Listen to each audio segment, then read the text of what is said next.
Here we are, folks. Another fantastic guest, a fascinating guest, successful woman, entrepreneur. Gosh, where do you start? She is a vision strategist with an amazing story, and she's found a two-pronged solution in this hour to help her clients. It's none other than TERI WERNER. How you doing, TERI? I'm doing great. How are you? Great to be here. How's that for an introduction, huh? No pressure. Yeah, really.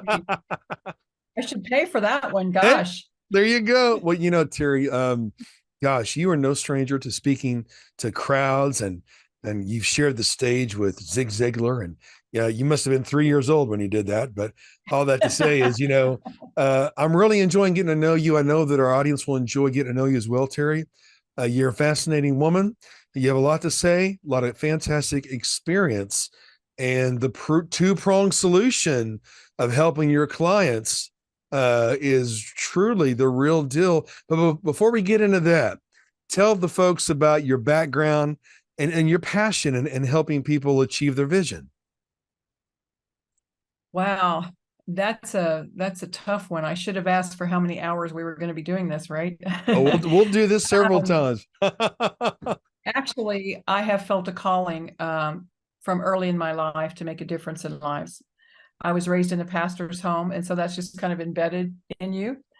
I went into business years ago, decades and decades ago. We won't go into how many decades. And actually, Zig Ziglar's a big part of my story. He had the tape cassettes back at the time. That dates me, right? And he would give, motivational and personal development. And I just fell in love with the thought of being able to open your heart and change your mind. And that's what he did for me. And he made one statement that statement was something I embraced. It touched my heart, opened my heart, it changed my mind. And I created strategies from that one statement that changed my life, and literally the trajectory of my life totally changed when I embraced the strategies and the vision.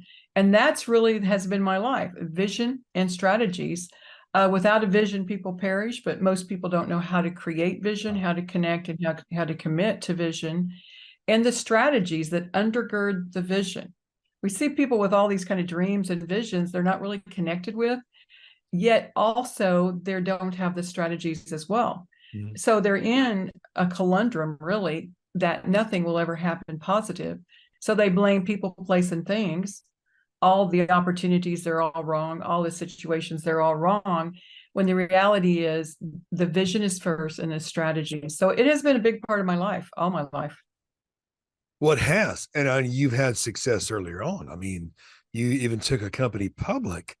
Mhm. As you Mhm. were continuing to learn, you've enjoyed a lot of success. And tell us about that. Mhm.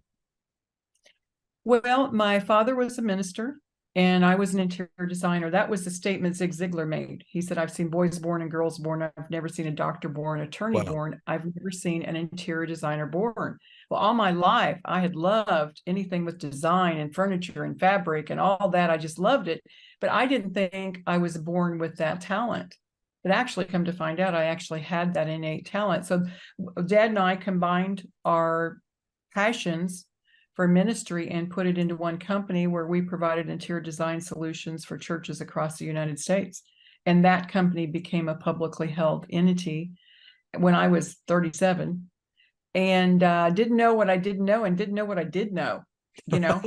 And so I figured out both of those, and it has been the foundation from which it has been a springboard of my life. The same skills and really coaching that I used to do my part in creating success with that company are the very same skills I now also have embedded into the trainings I do now. But it was a good experience. It was certainly very viable and vital. And it was one of those experiences where you give up a lot of control. You give up a lot of, you don't know how much you give up in that situation. And when you're called to something, that's not easy. And so I then went into creating training and coaching for entrepreneurs to create entrepreneurial excellence, but to understand the shortcuts and understand the patterns in success. There you So, go. so very important. Very well done, TERI. A lot of people talk about success, but they haven't exactly experienced it themselves, or they talk about success, but their success is telling you about success, which is wonderful. But how many people have actually taken a company or developed a vision? 24 years ago, I got to train about 300 pastors in outreach marketing, out of outreach marketing in Vista, California. We talked about a mission statement and a vision statement. Mission in the ministry circles, at least at that time, how they trained us to train them was that a mission statement is what you do, but a vision statement is what it's going to look like when you're done, kind of a rallying cry, we communicate the truth and we, bring them in and build them up and send them out. You've heard that a lot, right? In ministry. Right. But by 2025, we want, 1 million Christians to, that's a vision statement. You can kind of measure that. And it was shocking how many people, in the ministry circles and later on in the business circles, they really didn't know the difference between a mission and a vision. But you have, and you've communicated that. You've enjoyed success. You continue to succeed, because of your heart for ministry. Even in the business world, you still have a company, and you do it well. You inspire people. It's kind of funny. There's a tremendous prophetic minister named Betty Swan. She's a former supermodel, and you really remind me of her. You two could be sisters, But there's a saying, Terry, and that is, well, it's true. It's true. It's easy when it's true. Now, you don't have to have a good memory if you tell the truth. Just tell the truth. You don't have to remember anything. And it is the truth, In our market, that's unique to tell the truth. Well, a lot of people that are watching right now, they say, man, that's a beautiful lady. And they would be surprised to hear about your journey. But, as we go into that, a lot of people will say, you can have this and this and this. But if you don't have your health, you don't have anything, right? Boy, that's true, because you know what it's like to conduct business or attempt to conduct business and fulfill your vision and helping people achieve their strategic visions, but to try to do that when your health was suffering. And you know what it's like to have triumph from potential tragedy. You want to tell us about that? Oh, yes, I'd love to. In coaching, because I coach entrepreneurs in ministry and in the marketplace, I'm really called to the marketplace ministry. And as I was coaching, I noticed that my energy just wasn't there. My desire wasn't there. I thought, gosh, I'm very connected to the vision around supporting others' lives, and I'm just not there. I would make decisions to do all kinds of things, whether it was weight loss, whether it was focus, whether it was build the business, all these things, the decision, and just fall short. And I just wondered what in the world is going on. I noticed that walking across the room sometimes was difficult at the time, and just was having challenges that go with, challenges. I was getting older, and I thought, gosh, this can't be what this feels like. This cannot be, because I thought I was invincible anyway to turning older, and then I just noticed that in my coaching clients, they were having the same challenges. They were making great decisions, creating vision, creating commitment, next steps, patterns, yet they would go and build their business, but yet all of a sudden they would go back to their old pattern. And I thought, I knew that the coaching was working because they were increasing their income by 400%, but then go back to the old pattern. Just started feeling horrible. And then I was hospitalized. Wow. And that was when no one could come see you. So I was terribly fearful of being in a hospital alone. So I didn't go for a long time until it became mandatory. My husband literally put me in the car. I could barely hold my head up. We went to the hospital, and they kept me. Wow. They kept me in the hospital for 11 days. And it's actually a story of great trauma, but also great victory. I was in the hospital. They took me to a room that I'm an interior designer that's recovered, now a business coach, right? So color's important to me. They take me to a room, plop me in this bed immediately, and they've got all kinds of specialists coming around me, and I didn't even know how ill I was. But they take me to a room that's painted the same color of teal as my bedroom.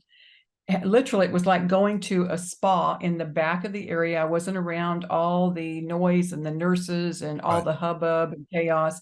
I was locked in a room, basically in isolation.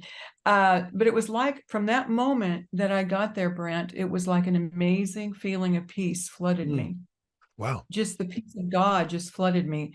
And Mhm. again, I mean, I'm the person when they used to give blood tests for marriage tests, I literally passed out one time. You know, uh, I mean, I'm not, I'm like, the squeeziest person, and I'm there in peace. And all these 7 specialists come in, put me on oxygen, do all those things. And I never felt in 11 days, I never felt that lack of peace, but one time. Mm. And I listened to worship music during the night. And it was so interesting because I call them my angels. I would have doctors, nurses, people that had been in ministry became my nurses, and they said I was going to be here for 3 days with you, which I'm never with a person 3 days. They only pull them in one day and send them out. They were just working extra time to help. And it was interesting because while that was happening, um, they would come in and say, God woke me up in the middle of the night and he let me know that you were called. He said, the woman I'm going to work with is called of me to do great things. And I want you to tell her she's called and she's going to live and not die. And they Wow. would work with me and leave. The next day, someone else would come in. The one man was from Africa. He had a ministry and he was a nurse. He Mm. came in and he said, I want to tell you that you're going to live and not die, but there's things you're going to learn in this room that you need to take with you. God told me you're called of him. So all these things happened. I finally got out of jail, the hospital jail, which was incredibly traumatizing. Wow. I cannot even put into words the level of trauma that was to be alone, to not know. They would come in one day and say, "Good news, we're not going to put you on a ventilator." And I'm like, "Well, no, you're not. You're not putting." No, Right. I didn't know how sick I was. So it was very traumatizing. I got home. My husband didn't even recognize me when he picked me up at the hospital. The steroids and all the product they pumped me full of while I was there trying to save my life had just created a very bloated version of myself. I didn't recognize myself looking in the mirror. It was very tough. And I think one message I would love to give to people is if you've had that experience for whatever reason, you've Hmm. been, you know, isolated or in the hospital or whatever. A lot of people have much rougher life in that situation or in other situations than I have. Hmm. I want you to just give yourself the understanding, give yourself some time, give yourself some understanding that this has been a very hard thing for you. But God was with you. There's a song by Terry McCammon Mm. that it was one of my favorite songs of his, and he's always been a favorite of mine. But one of the songs I found on my phone was "He Restoreth My Soul," Wow. and I listened to that song for hours and hours and hours, and would just feel the presence of God. And it was just such an amazing experience to feel His peace and his presence. And even in Wow. that situation, he was there. And one morning, I want to say one more thing about it. One morning, about 3 o'clock in the morning, my blood pressure would keep dipping and dipping and dipping and dipping, and they didn't know why. And it was frightening low. And I reached out to God in the middle of the night and I just said, God, we need an answer. And it was very defining for me, very defining for me. And God spoke back to me and he said, no, you're wrong. We don't need an answer. I am the answer. And you think that a preacher's kid would know this, and you think that people that we've gone through ministry and life, we would know this. The reality was, I needed that wake up call because I had been doing a lot in my own power all my life. I was like, oh, I'll just do it myself. I'll send you an email, God. All these people need you so bad. I know they need you, but I need you, but I'm just going to let you know how things are going here. It was like, I was really operating in my own power. And that moment was so defining for me that, I used to travel and sing with church groups, and we'd sing, Jesus is the answer for the world today. Oh man, I remember that song. Remember that? Remember that? Jesus is the answer. Yeah, I love that. Daisy McGrew used to Dallas sing that. Hole. Yeah, Yeah. yeah, exactly. That's a Dallas And Hole. Okay. yeah, I Yeah. think it is. I think it is. And I will tell you, it was a defining moment for me, but it was a Wow. long road back. And so my health, I just started nurturing my health, but I lost all motivation. I lost that sense Mm, of feeling what for wow. 2 years was in a wheelchair part of the time, not all the time, just a few weeks.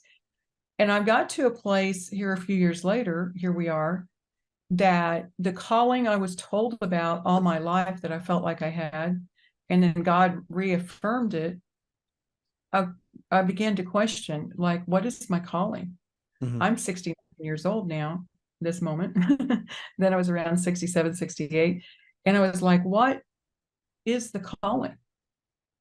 What is that calling? I had a hard time even feeling that I was really in my body, feeling connected with myself, feeling connected with God, feeling all those things that we take for granted. We say not to live on emotions, but we do. At least I was, I guess. Right, right. So I realized how futile that was and became very tough. And then I started getting back into the place where God started really speaking to me through his word. Mm, And even when I didn't feel like reading the word, I didn't feel connected to the word. It was a brain thing. I right. didn't feel connected for a while to a lot. I started just reading the word. And, just the other night in reading the word, I believe it is Psalms 126, the first, I believe that is Mm, it, the first verse says something like, and when the Lord when the Lord turned Zion from captivity, mm. it was as though we were those who dream. We were as those who dream, I think is the King James Yep. Version. We And were the Lord like just, them that dream. Wow. yeah, we were like them that dream. And I'm the looking at Lord, it right now. So yeah, I yeah, love really, looking at the scripture. great, great. So the Lord just spoke to me and said, you forgot to keep dreaming. Mhm. I didn't die in that dream. I didn't take you, I took you through Wow. it to get to it. Keep dreaming. The Lord told me a long time ago, what you call dream, I call destiny. And I believe there's intersections with destiny, Wow. with people, divine Yes, there is. intervention, intersections. And when you go through an intersection with an intersection, like when you have a little fender bender, Yeah. you're like, oh, if I hadn't stopped at McDonald's, if I hadn't dropped the kid off at daycare, if I hadn't got the cleaning, I wouldn't have been at that place at that time. Well, that's the intersection with destiny. A lot of times we look at slow ups in our life and delays Mm, and difficulties. And we think, I'm not where now at my age, I'm not where I need to be. I'm not where I thought I would be. I'm not there financially. I'm not there in my health. I'm not there in my life's calling. I right. haven't done what I thought I would do. No matter what our age or stage of life, we can feel that way. And a lot of times, I believe God has held us up to make sure we're at the right place at the right time for that impact to impart into our life the answer for the rest of our life. That changes, that one moment changes our trajectory, Wow. our path to where we're going. And so, blessing those delays, blessing those areas of trauma, blessing those times that were just not what we thought they would be. We've Mhm. all had those. Yeah. And knowing what is the lesson, what is the pattern here I want to pay attention to, and where is the miracle? And quite frankly, a lot of the time, God has put us in place to be the miracle for others, to touch others. And so I started looking for something that would help my health and would Mhm. make a difference. And I had a lot of other, challenges in my life, health wise, that were before any kind of traumatic situation, and had a lot of business upsets and different things that caused, my answer was eating carbs, and my body's answer was not to deal with it well. And so those two lack of answers definitely created a traumatic event in my body.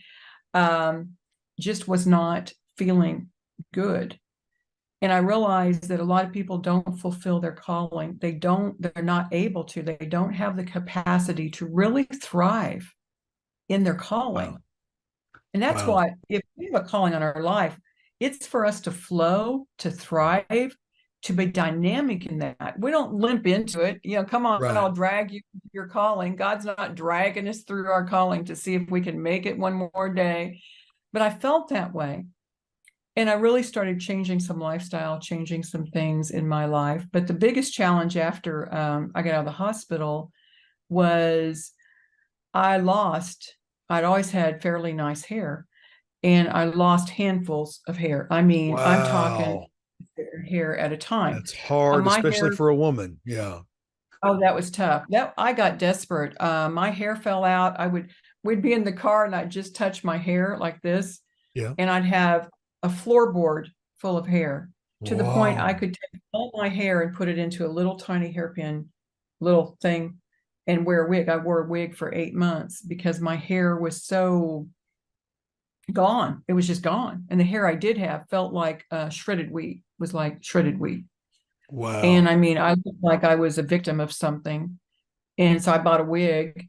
Right. It's how our health is in some other Wow. areas, through whatever life hands us, stress can just deteriorate so much of the body. So I found a Right. product that I started using and providing to my coaching clients to help with areas to help them regain focus, to help them regain stamina, to make them, to help them feel good.